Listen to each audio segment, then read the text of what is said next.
بسم اللہ الرحمن الرحیم۔ السلام علیکم۔ قرآن کریم میں اللہ پاک نے فرمایا ہے کہ ہر نفس کو موت کا ذائقہ چکھنا ہے، یعنی کائنات کے ہر جاندار کے لیے اللہ پاک نے موت کا وقت اور جگہ متعین کر رکھی ہے۔ اس سے کسی کو چھٹکارا نہ ملے گا اور نہ ہی کوئی اس سے بھاگ سکے گا۔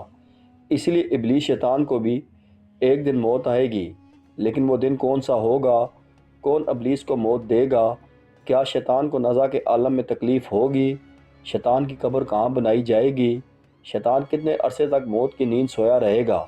ناظرین گرامی، آج ہم انہی اہم سوالات کے جوابات قرآن و حدیث کی روشنی میں دیں گے۔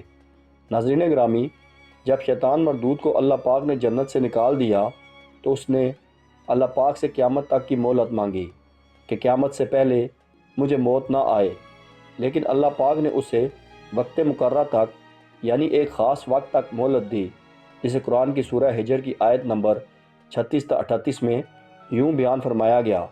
اس نے کہا، اے پروردگار، لوگوں کے زندہ کیے جانے تک مجھے مہلت دے۔ فرمایا، تجھے مہلت دی جاتی ہے وقت معلوم تک کے لیے۔ ناظرین گرامی، وقت معلوم کو مفسرین نے نفخہ اولیٰ لکھا ہے، یعنی جب حضرت اسرافیل علیہ السلام پہلی دفعہ سور پھونکیں گے، قیامت کی نشانیاں جب پوری ہو جائیں گی تو مومنین کی بغلوں کے نیچے سے ایک پیاری خوشبودار ہوا گزرے گی، جس سے تمام ایمان والے وفات پا جائیں گے، اور پھر اس کے بعد 40 سال کا زمانہ گزرے گا کہ جس میں کوئی بچہ پیدا نہ ہوگا، یعنی ہر انسان کی کم سے کم عمر 40 سال ہوگی۔ مسلمان چونکہ مر چکے ہوں گے، اسی لیے زمین پر صرف مشرک و کفار رہ جائیں گے۔ تفسیر در منصور جلد 5 صفحہ نمبر 71 پر لکھا ہے کہ جب مومنین کی وفات کو 40 سال گزر چکے ہوں گے تو پھر حضرت اسرافیل علیہ السلام پہلی دفعہ سور پھونکیں گے، جسے نفخہ اولیٰ بھی کہتے ہیں۔ شروع میں اس کی آواز نہایت کم ہوگی کہ لوگ کان لگا کر سنیں گے، پھر یہ بڑھتی بڑھتی اس قدر زیادہ ہو جائے گی کہ کانوں کے پردے پھٹ جائیں گے، ان کے نتنوں سے پیپ بہنا شروع ہوگی اور لوگ مر جائیں گے، انسان، جن، فرشتے، یہاں تک کہ شیطان ابلیس کو بھی اس نفخہ اولیٰ کے وقت موت آ جائے گی۔ اس کے 40 سال بعد حضرت اسرافیل علیہ السلام دوسرا سور پھونکیں گے تو پھر تمام مردے زندہ ہو جائیں گے اور قیامت قائم ہوگی اور میزان لگے گا، یعنی نفخہ اولیٰ کے وقت ابلیس کو موت آئے گی اور نفخہ اولیٰ اور نفخہ ثانیہ کے مابین 40 سال کا عرصہ ہوگا، اور یہ کہ ابلیس 40 سال تک مردہ رہے گا۔ آئیے اب اس بات پر روشنی ڈالتے ہیں کہ ابلیس کو موت کیسے آئے گی اور وہ یہ 40 سال مردہ حالت میں کہاں گزارے گا۔ اس سلسلے میں حضرت کعب بن عبار رضی اللہ تعالیٰ عنہ کی ایک مشہور روایت پیش کرتے ہیں۔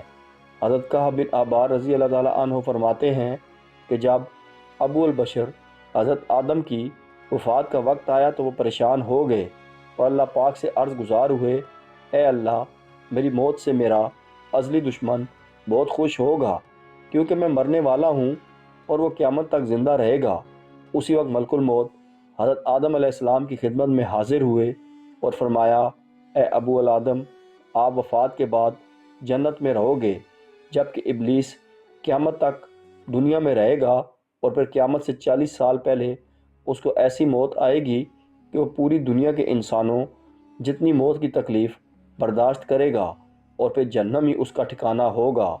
حضرت کعب رضی اللہ تعالیٰ عنہ مزید فرماتے ہیں کہ حضرت آدم علیہ السلام ملک الموت سے فرمانے لگے کہ مجھے ابلیس کی موت کا منظر بیان کرو۔ ملک الموت نے ابلیس کی موت کا حال بیان کرنا شروع کیا تو وہ اتنی دردناک موت تھی کہ حضرت آدم علیہ السلام اپنے آنسوؤں پر قابو نہ رکھ سکے۔ لوگ حضرت کعب بن عبار رضی اللہ تعالیٰ عنہ سے عرض کرنے لگے، ہمیں بھی ابلیس کی موت کا کچھ حال بیان فرمائے۔ لوگوں کی بے جا فرمائش پر حضرت کعب ابلیس کی موت کا منظر یوں پیش کرتے ہیں۔ اللہ تعالیٰ ملک الموت سے فرمائیں گے، میرے غضب و غصے کا لباس پہن کر جاؤ، ابلیس کی روح قبض کرو اور ابلیس سے تمام انسانوں اور جنوں سے زیادہ سختی کرنا۔ جب ملک الموت غضب و غصے سے بھر کر بہت سے فرشتوں کے ساتھ ابلیس کی روح کی قبض کرنے آئیں گے تو جو بھی آسمان اور زمین میں سے ان کو دیکھ لے گا وہ فوراً ہی مر جائے گا۔ جب ملک الموت ابلیس کے پاس پہنچیں گے تو وہ داڑیں مار مار کر روئے گا۔ پھر شیطان کو موت کی تکلیف دی جائے گی جو کہ ساری مخلوق کی موت کی تکلیف سے بھی زیادہ ہوگی۔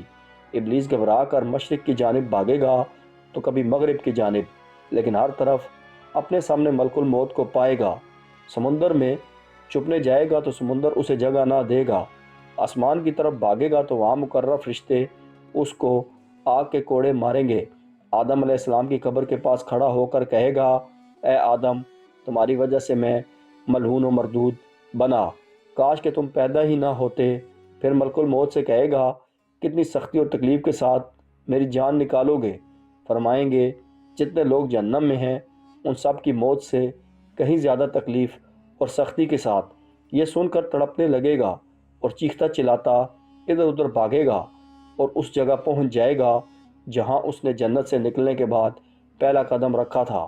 وہ جگہ آگ کے انگارے کی طرح سرخ ہوگی، زمین چنگاری کی طرح ہو جائے گی اور زبانیہ فرشتے اس کو گھیر لیں گے اور زنبوروں اور آروں سے اس کو چیریں گے۔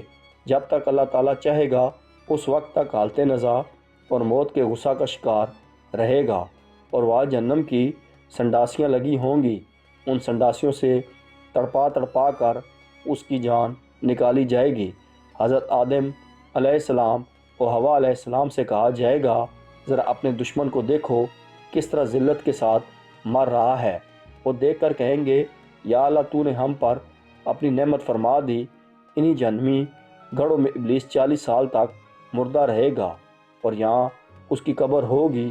پھر 40 سال بعد دوبارہ حضرت اسرافیل علیہ السلام سور پھونکیں گے تو تمام مردے زندہ ہو جائیں گے اور حساب و کتاب کا عمل شروع ہوگا۔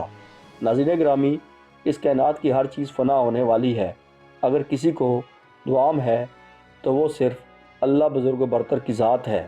بس ہمیں تو ہر وقت تیار رہنا چاہیے، کیا پتہ کہ کب کون سی گھڑی ہماری اس دنیا میں آخری ہو اور پھر ہمارے پاس پچھتاوے کے علاوہ کچھ باقی نہ رہے۔